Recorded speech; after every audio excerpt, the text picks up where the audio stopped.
hurting other fellow Muslims. There's a lot of preaching of hatred. So it's clear that the Ummah itself needs to be reformed in some way. Shaheed Mutahhari gives 3 different examples of Islamic unity. 2 of these are incorrect. He says that these 2 are not going to be able to work, but there is one solution which will be able to work, in which we can create a unity between Muslims. The first definition of unity that he gives is that all of the Islamic schools of thought should come together and give up their differences and form one single denomination or sect. Of course, this is unrealistic. It's impossible. No one is going to give up their beliefs just to come into one and sacrifice all of the ideas that they believe in. The second incorrect view of unity, which Shaheed Mutahhari explains, is that one school of thought should be followed and all the other ones should be put to the side. Again, unrealistic. However, the third solution, which he says is correct and that we should seek to establish, is that Islamic unity in itself is not related to the unity of the different schools of thought, but signifies the unities of the Muslims and the followers of these different schools of thought. So what does that mean? It means that we don't need to compromise on our beliefs. It means that we don't need to compromise on our ideals and our views just for the sake of unity. To go into this a little bit more, it means that we don't necessarily have to stop talking about the differences that we have, but it means that we are encouraged to talk about the differences we have within a certain framework, according to Islamic guidelines, in the way that it states you should have discussions. Don't do an all or nothing approach, as they say. If we look at the example of Amir al-Mu'mineen, we see that he tried everything in his power to preserve the foundation of what? Imamah. Okay. But at the same time as doing this, he didn't compromise the unity of the Ummah. So this is a really important point. Let me explain it a little bit more. He didn't ignore Amir al-Mu'mineen. He didn't ignore the usurpation of his right to be the rightful Khalifa.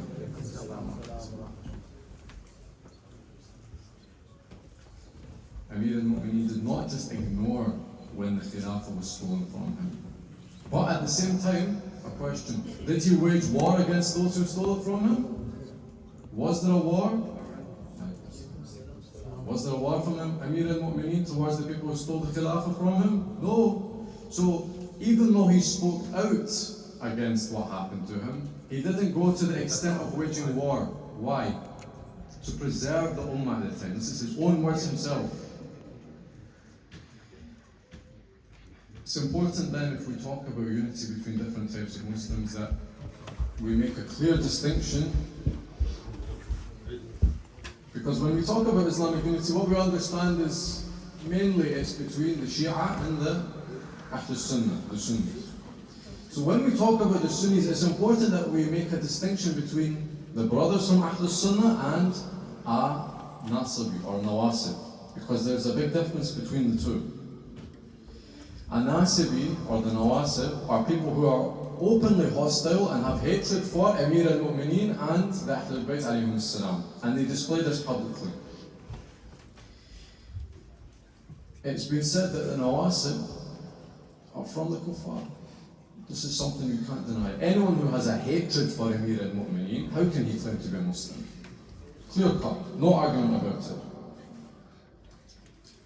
It's been said though that the Sunnis, the followers of Ahl Sunnah, who do not hold such a hatred for Amir al-Mu'mineen, of course they're among the Muslims. Anyone who reads the Shahadatain, of course, is a Muslim. That's the bottom line. Furthermore, it's definitely possible for someone from Ahl Sunnah to hold the love of Amir al-Mu'mineen in their hearts. Let me tell you a personal story from me myself when I was in Masjid al-Kufa, in the exact spot where Amir al-Mu'mineen was killed by the sword. When I went at that time of day, in the exact room where Amir al-Mu'mineen was killed, there was about 70 people. And there was a lot of crying and a lot of wailing, and people were overcome with grief. Do you know how many of the people in there were Shia? 20 out of the 70. The rest were Sunnis. How do I know that? Because when they held their prayer, they put their hands like that. Are we going to claim then that these people are from the Nawasib? No, of course not. They came all the way thousands of miles to mourn Amir al-Mu'mineen. So it's important that we recognize that these are the majority of Ahlul Sunnah. And these are the people that we should have unity with, that we approach. We don't give up our beliefs, but we go to them in friendship and brotherhood. And we explain our differences to them, and they explain our differences to us. Of course, the biggest obstacle that comes when we talk about Islamic unity, and it's one that is very difficult to navigate around, is the issue of tabarru. When we talk about tabarru, it means the disassociation of ourselves from the enemies of the Ahlul Bayt. Allama al-Majlisi, he states that regarding the doctrine of tabarru, we believe that we should seek disassociation from 4 people. If we name them, which is named in the narration, it's Abu Bakr, Umar, Uthman, and Muawiyah. These are the 4 people who we seek disassociation from. And from the women, there are 4 women: Aisha, Hafsa, Hind, and Hikam. Okay. We seek disassociation from them. But what does that mean? As Shia, it's in our very nature that we chose Amir al-Mu'mineen over those people to fall. This means that we have automatically disassociated. When we say that Amir al-Mu'mineen, Imam Ali alayhi salam, is the rightful Khalifa, we've automatically disassociated. Now, the ways of doing tabarru are very complex and they're not for me to decide. However, one of the narrations from Shaykh al-Saduq, he relates from Imam Ja'far al-Sadiq alayhi salam. A man came to Imam Ja'far al-Sadiq and he said, Ibn Rasulullah, we're in our mosque, we have our own mosque, and we see this guy who comes to the mosque and he openly curses your enemies by name. Imam Ja'far al-Sadiq responded to him, what is he doing? And then do you know what Imam Ja'far al-Sadiq said? About one of the people who was cursing Imam Ja'far al-Sadiq's own enemies, Imam Ja'far al-Sadiq said, may Allah curse him. Why does he publicize our enemies openly? Why does he discuss such things? The method of tabarru cannot be used in such a way in which is outside of the guidelines that the Ahlul Bayt have set forward for us. There is a strict criteria which you need to use. You can't just go and do as you please and send curses and abuse on anybody. This is not the way that they've taught us to act. Tabarru itself is wajib. It's obligatory on us, but it must be done in the ways expressed by the Imams themselves. When I say something like that, of course the number one person to look to for guidance on how to act is Amir al-Mu'mineen. Nahj al-Balagha, Sermon 155. This talks about Aisha. Let me read you Imam Ali's own words, in case you think I'm making this up. He says, as regards a certain woman, he doesn't name her, but this is about Aisha after the Battle of the Camp. He says, as for this certain woman, she is in the grip of her womanly views and anger is boiling in her chest. If she were called upon to deal with others as she is dealing with me, she wouldn't have done it. Which means Aisha wouldn't have gone to war with anyone else except Amir al-Mu'mineen. However, this is the next part which is very important. He says, as for me, even after this, she will be allowed the original respect that she holds. So, Aisha goes to war with Amir al-Mu'mineen. But Amir al-Mu'mineen then says to us, give her the respect that she deserves because she was the wife of the Prophet. Sometimes it's hard for us to understand, if someone goes to war against you, why do you then hold respect for them? But there's a wisdom behind this, a wisdom which we are too low down to know. If you claim to be Shi'at Ali, follower of Ali, then will you actually follow his words when he tells you to respect him? This is a lesson which we need to pay close attention to. Of course, Islamic unity has religious benefits as well when we unite with other Muslims. You know, when the Shura decided to swear allegiance to Uthman, Imam Ali alayhi salam, he said, you know that I am the most rightful of all of these other people for the Khilafah. But wallah, so long as the affair of the Muslims remains intact and there is no oppression which takes place, I shall keep quiet, seeking the reward from Allah subhanahu wa ta'ala. Amir al-Mu'mineen's right was taken from him, but he knew that if he spoke out and waged war, then the Ummah would be in a worse state than if he stayed quiet. So what did he do? He remained silent for the benefit of the Muslims that were living around him.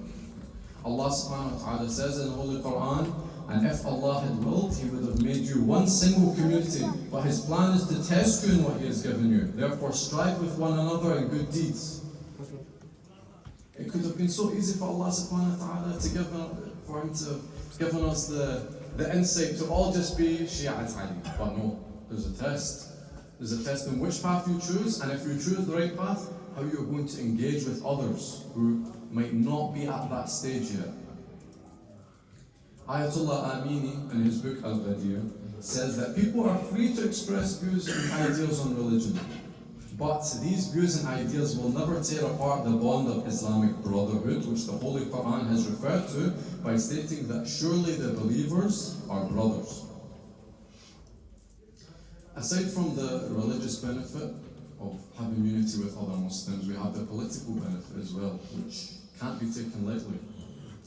If we look around the world, this unity between Muslims has shattered the Ummah for so many years. How many Muslims have died because the Muslims were fighting amongst themselves? Why not work together? Why not work in the face of the enemies who took advantage of that disunity? The most important goal for the enemies of Islam is to weaken the Muslims. How have they chosen to do this throughout history if you are smart enough to see it? They've disunited people. Imam Khomeini said a really amazing quote. He said that Muslims should be awake and they should be alert that if a dispute takes place between the Shia and the Sunni, it's not just harmful to the Shia, or it's not just harmful to the Sunni, it's harmful to all of the Muslims. To give an example of what I mean by this, if we have a football team, let's say all of the Muslims, Shia and Sunni, are on one team and the enemies of Islam are on the other team.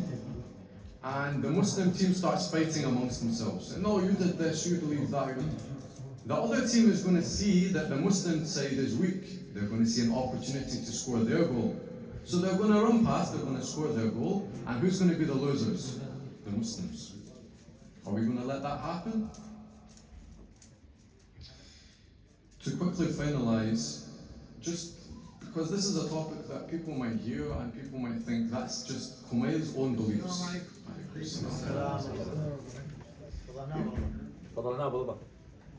People might think this is just the beliefs of Khomeini, he follows this person and they said do this. Okay, I'll give you the words from a full circle of the Maraja. Some of the Maraja, even who disagree with each other in everything, but they all agree on this one issue. First, Imam Khomeini. He says, whilst we argue about how to fold our hands during prayer, the enemy is thinking about how to cut those hands off. Second, Imam Khamenei. Insulting and abusing the symbols and the revered personalities of the brothers from Ahlul Sunnah is forbidden. Imam Sistani. From the viewpoint of the Shia, the Ahlul Sunnah are counted as Muslims and all of the laws of Islam apply to them. Cursing their figures of the Ahlul Sunnah is against the teachings of the Ahlul Bayt. Shia should defend the social and political rights of the Ahlul Sunnah before they even defend their own rights. We should not call Sunnis our brothers, but rather we should call them ourselves. Imam Sistani. Fourth, Ayatollah Nasir Makarim Shirazi. He says all types of insults against the revered figures of the other schools of thought is haram. All Muslims, not just Shia and Sunni, should be careful that we don't fall into the trap of the enemy of Islam in creating sectarian fitna. Number 5, Allama Tabatabai. He said, amidst all the pressure brought upon them by foreigners and external agents, Muslims should come to their senses, leave aside the sectarian behavior, and form into one rank. Number 6, Shaheed Muhammad Baqir al-Sadr. He says, I have spent all my life promoting unity and brotherhood between the Shia and Sunni. I have defended and supported all of the messages about unity. I am a brother and son of the Sunnis, just as I am a brother and son of the Shia. And lastly, Ayatollah Wahid al-Khurasani. Someone came to Ayatollah Wahid al-Khurasani and they said to him, What do we do about the Sunnis who come to us and say that we are kuffar? You know what they say? They say Shia kafir. You know what Ayatollah Wahid al-Khurasani said? He said, your legal responsibility is that you treat kindly those who have said the Shahada, even if they consider you to be from the kuffar. He said, have good social relations with them. If they treat you wrongly and unjustly, then you should not deviate from the straight path of truth and justice which the Ahlul Bayt ﷺ have taught. Even if they call you kuffar, you remain steadfast, patient, and you follow the way that Ahlul Bayt ﷺ used to treat their own enemies, as we discussed earlier on. And just to close quickly, I want to read an important verse from the Holy Quran. The verse states, and hold fast altogether by the rope of Allah, and be not divided amongst yourselves. And remember with gratitude Allah's favour on you, for you were enemies and He joined your hearts in love, so that by His grace you became brothers. And you were on the brink of the pit of fire, and He saved you from it. Thus does Allah make His signs clear to you that you may be guided. Salawat ala Muhammad wa ali Muhammad.